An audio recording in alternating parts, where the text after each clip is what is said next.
когда Россия демонстрировала один из самых высоких темпов экономического роста среди развитых государств, когда Украина еще была братским соседом, когда олимпийские медали добывались чаще на стадионах, чем в лабораториях, один из самых загадочных политиков современной России, Владислав Сурков, написал свою знаменитую статью о суверенной демократии. Она, как известно, породила массу споров, но с позиции дня сегодняшнего практически ничего в ней не вызывает особенных возражений, кроме, пожалуй, названия. «Национализация будущего. Параграфы про суверенную демократию». Автор, если кратко напомнить содержание предыдущих серий, констатировал, что в 21 веке среди символов могущества все ярче выступают передовая наука, моральное преимущество, динамичная промышленность, справедливые законы, личная свобода, бытовой комфорт. Сурков призывал создать новое общество, новую экономику, новую армию, новую веру, доказать, что о свободе и справедливости можно и должно думать и говорить по-русски. При этом кремлевский идеолог настаивал на том, чтобы центр прибыли от международных проектов использования российских ресурсов закрепился в России, так же, как и центр власти над ее настоящим и будущим. Кроме этого, Сурков вопрошал, освоит ли Россия народосберегающие технологии демократии или по обыкновению обратиться к разорительному и беспощадному огосударствлению. Основой предлагавшегося концепта стало понятие некой особой демократии с ударением на суверенности, которая должна была повести Россию по пути успеха, соединяя ее специфические черты с универсальными ценностями современного мира. Получилось ли это? Очевидно, нет, и это давно уже понятно. Моральное преимущество отражается в полной международной изоляции России после начала войны с наиболее исторически близким соседом. Крым был, есть и всегда будет российским. Там русский народ живет. Его никто не заставит перейти на украинский язык. У нас президент сказал, что мы должны провести денацификацию и демилитаризацию. Провели Украины. дальше что? Нет, провели дальше что? Мы пока ничего не провели. Для того, чтобы это сделать, для того, чтобы эти две задачи были выполнены, нужно полностью взять под контроль территорию Украины. И градус этой ненависти зашкаливает. Поэтому фактически сегодня идет война не столько с Украиной, сколько с таким коллективным Западом, который стоит сзади украинских солдат. Какова должна быть судьба так называемой Украины в рамках большого русского мира? Ну, я всегда говорил и говорю, что Украина – это, в общем-то, часть России, это наша юго-западная часть нашей страны. Динамичная промышленность по-прежнему не способна преодолеть 80-100% зависимость от импорта продукции новых отраслей индустрии, да и не только их. Мы же очень любим поговорить о России как о стране наступившего стабилизца. Причем я люблю в этой части посмотреть речь товарища Иосифа Виссарионовича Сталина на, по-моему, если не изменяет память мне, то ли 17-й, то ли 18-й съезд ВКПБ, где, если, в общем-то, убрать СССР, поменять его на Россию, то первый абзац посвящен прямо посвящен экономическому кризису, который развивается в те годы, это 1934 год, а вторая часть посвящена как раз СССР как стране наступившего стабилизца и как, в общем, капитализм загнется. А теперь возвращаемся на нашу почву. Возьмем просто банальный анализ состояния того ВВП, о котором мы говорим, из чего он состоял 15 лет назад и сейчас. Если мы посмотрим, что нефтегазовые доходы составляли по 15 лет назад всего 7-8%, до 10%, давайте округлим, условно говоря. Сейчас наши недра, которые невозобновляемы фактически, составляют от 55 до, если добавить туда еще и металл, то может быть до 60-65. То есть худо-бедно, в лихие 90-е, о которых мы плохо-хорошо говорим, но существовало некое слово «российская экономика». Сейчас это, по сути дела, сырьевое. Сейчас Россия представляет из себя даже не сырьевую державу, а сырьевую колонию, потому что Сырьевая держава занимается выделкой, скажем так, из своего нацпродукта, там, нефти, газа, что-то. Этим занимается там Австралия, Новая Зеландия и все остальные страны. Мы же просто гоним сырье на нашим супостатам, как мы это любим говорить.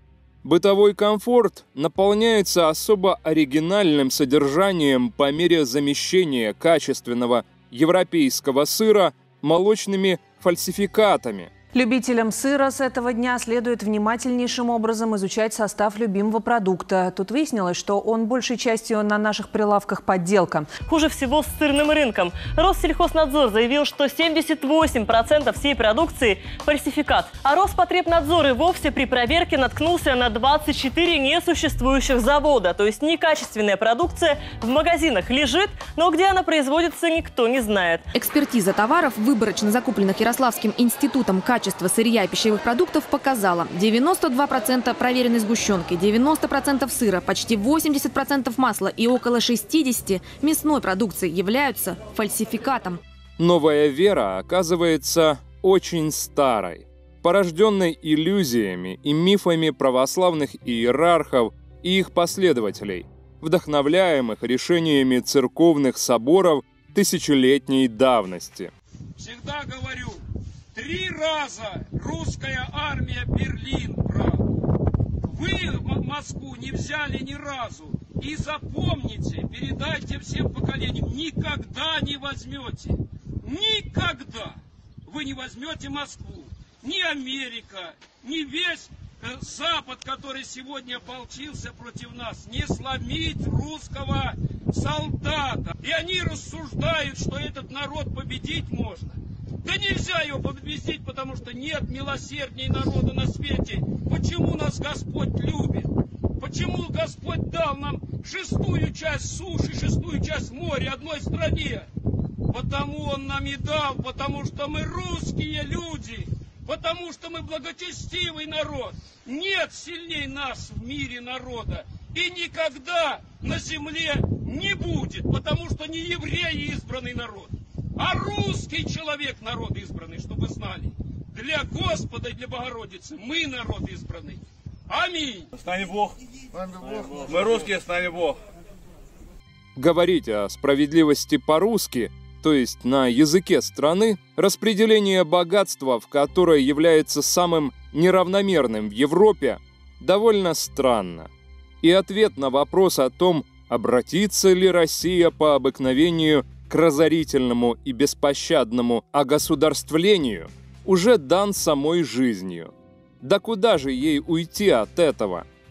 Почему прекрасные мечты Суркова, рассуждавшего о модернизации страны, сбережении народа и утверждении свободы, воплотились лишь в его нынешнюю кропотливую и малозаметную работу по утверждению консерватизма да апологию гибридной войны? Важное место в ответе на этот вопрос играет ошибочность самой постановки задачи, которая была предпринята в середине прекрасных 2000-х. Проблема коренилась не в термине «суверенность», а в понятии «национализация». История показывает, что национализировать можно только то, что уже создано, но пока не принадлежит государству, народу. В этом контексте проходили все великие национализации.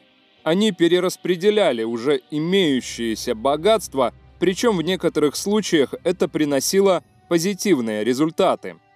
Национализировать будущее невозможно, просто потому, что, как показывает современное экономическое развитие, новые блага и новая экономика создаются частными лицами, частной инициативой, и в конечном счете тем творческим сословием, которое является, как отмечал Сурков, ведущим слоем нации, возобновляемым в ходе свободного соревнования граждан, их политических, экономических и неправительственных объединений. Единственным вариантом национализации будущего может стать тоталитарная диктатура, при которой каждый человек является не свободной личностью, а полной собственностью государства. Именно собственность власти на человека, как на создателя будущего, только и способна стать базой для его национализации.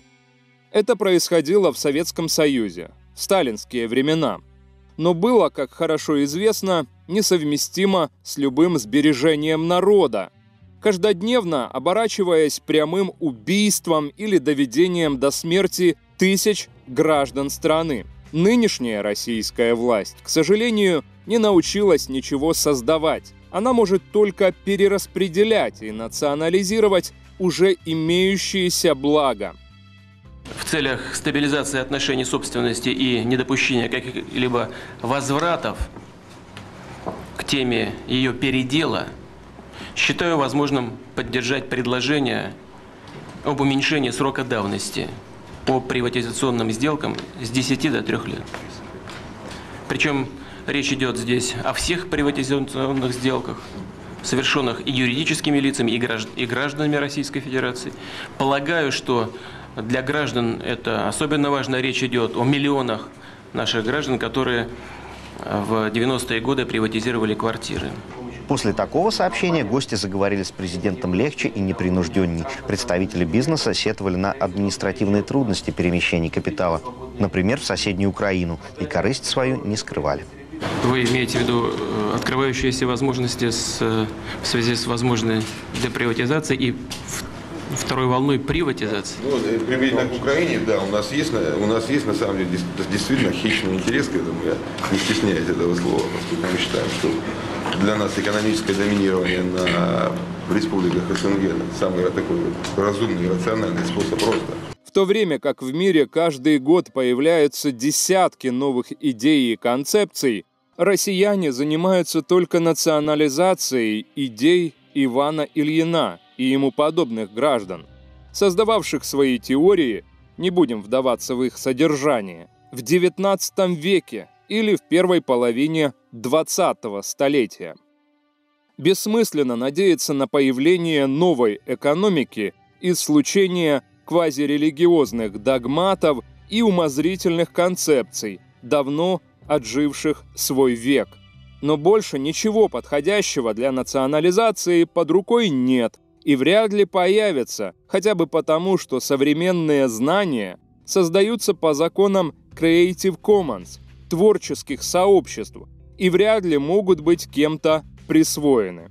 Иначе говоря, если в головах государственных лидеров нет других идей, кроме национализации, ее объектом может быть лишь прошлое, но никак не будущее. Вот слово «национализация», она прямо заставляет схватиться за сердце многих.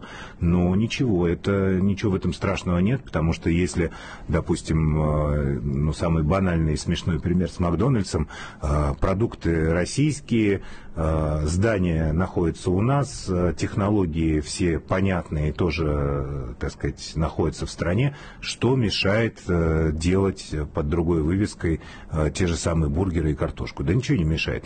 И так будет со всем. Так будет с автомобильными предприятиями, которые локализованы на территории России, в случае, если их иностранные собственники сделают какой-то шаг из страны. Да, они будут национализированы, будут выпускать те же самые Volkswagen, но мы назовем их как-нибудь по-другому, не знаю, Буратино. Вот, и поедем.